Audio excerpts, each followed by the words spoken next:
Hey guys, Professor Bill, Comic Book University. Batman, issue number 87, hot book. I can see there be some people looking at this saying, well, I don't get it. I don't get it. There's way too much happening. And other people just saying, more action. And those are people like me, all right? There's the Comic Book University alumni who are going to be looking at this talking about, damn, there were no punches pulled in this one. And there really weren't. Let's talk about who made this comic book. Then we'll get into the comic book itself. So, DC Comics very proudly presents An Amazing Story in Their Dark Designs, Part 2. So James Tynion IV is the writer, Guillem March on art, Tomio Morey on colors, Clayton Cowles doing the letters, Tony S. Daniel and Tomio Morey doing the cover, and oh, look at that, a variant cover by Francisco Mattina. Sweet. Batman was created by Bill Finger. I don't want to hear anything about Bob Kane. So we get the Riddler, not the joke. Joker's not here right now. We get the Riddler jumping in on the conversation. We haven't seen him, not in this particular regard since the War of Jokes and Riddles. Everything else seems to be like, you know what I'm saying? But this is a direct reference to that, where he tried to get at a crime. He simply couldn't. And now this guy's a skeletal, muscular frame. No, he's not strong. It's just his skeletal and muscular system. Like, he almost looks like one of the xenomorphs from the Alien movies. Because, wow, this dude's spine is just sticking out and everything. This guy's just ugly. He's wretched looking. Anyhow, so this Riddler, this Joker, this Riddler is talking to Penguin, talking about, hey, man, so, Batman went and took down our thing. He's like, what? Nah, ain't gonna happen. Wah, wah. I'm going in. I'm gonna take this dude out myself. He goes and he kills his whole inner circle. Like Penguin just went straight beast mode. You know what I'm saying? I don't usually think about, killer penguins coming in and whatnot, but, this was wicked. He's just, jumping around. He's stabbing people, multiple umbrellas all over the place. And the scene of him at the end of this book had me, I was about to get up and just start walking around because it was so wild, dude. The art in this book is just wicked, and each page you turn, it sucks you in even more. Don't forget to, 1, breathe, 2, read the story, because I know the art is hot, but I'm just saying, the book as a whole is hot.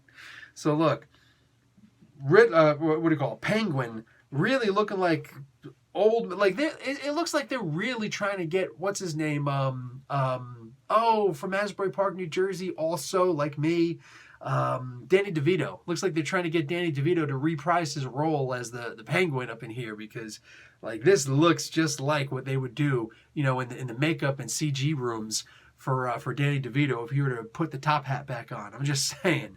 But they go and they catch all these guys. We just saw this in the previous issue, and Wayne Manor, Wayne Industries, whatever the hell they're calling it this week, because there's a whole bunch of different businesses owned by Bruce Wayne. Anyway, the Wayne Foundation. They donated a top-of-the-art holding facility, a whole new police headquarters to Gotham GCPD, right? And there's a holding facility in there, very elite, that could even technically hold Batman. There's only 2 ways to open it. One of the ways is known by the guards who keep watch there. The other one is known only to Lucius Fox and Batman. Okay, sounds good. So these 5 knuckleheads get caught, and it turns out that one of them wasn't supposed to be there. Cheshire, specifically. This chase scene, this fight, and everything that was said was perfect. It was about as perfect as it gets. Dude, I'm sitting here looking at this. The way Batman takes her out both ways had me going. Again, nearly stood up and started walking around because I just nerd adrenaline just coursing through me. I'm like, you know what I'm saying? This was so good. You're gonna look at this and be like, damn. And check this out, it's the fine details, because as Cheshire is laying there, probably every bone broken in her body, just sitting there, smiling, laughing to the best she can, and what she says to Batman shows that it's not just her outside that's coursing with venom. She is a genuinely evil creature, something from the Thulian mythology, because she is just a heartless, spiteful, evil biznatch, man. wow, like it's a really great way to make you just love to hate on a character. Like there is no redeeming this creature feature. That was some good writing. I may have mentioned the art's pretty awesome also. Anyway, so Deathstroke and why am I not wearing my Deathstroke jacket? It's right here. it's hanging over my chair.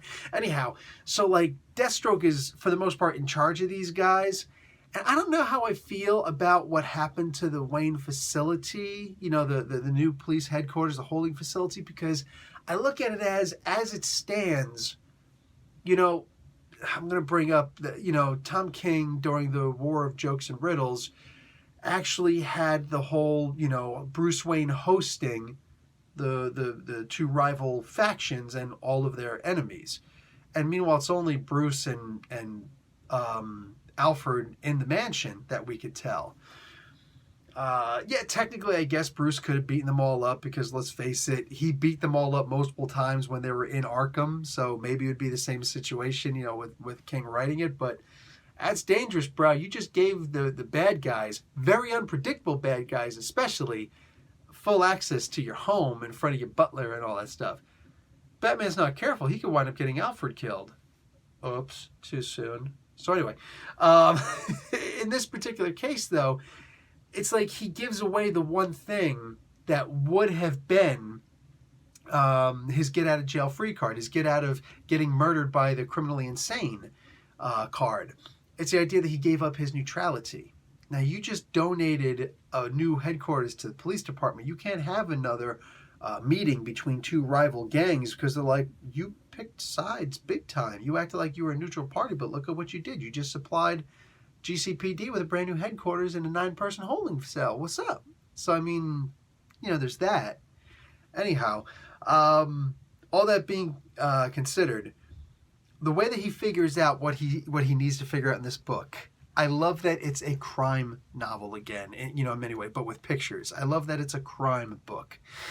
I don't want to get too into detail of the things that happen in here because it's going to be nothing but spoilers. I will say, however, you want a deep story that that this has got the novel Dune. I'm bringing up too many books right now, too many, full-length novels, but the book Dune, how it talks about plans within plans, I'm saying? You got here's your plan and then layers on top of the plans, and each one kind of depends on other ones, and it might not be in the order that you're thinking it is, but you better pay attention to everything so you can get to the actual avocado heart inside, because that's the thing that's going to freaking kill you.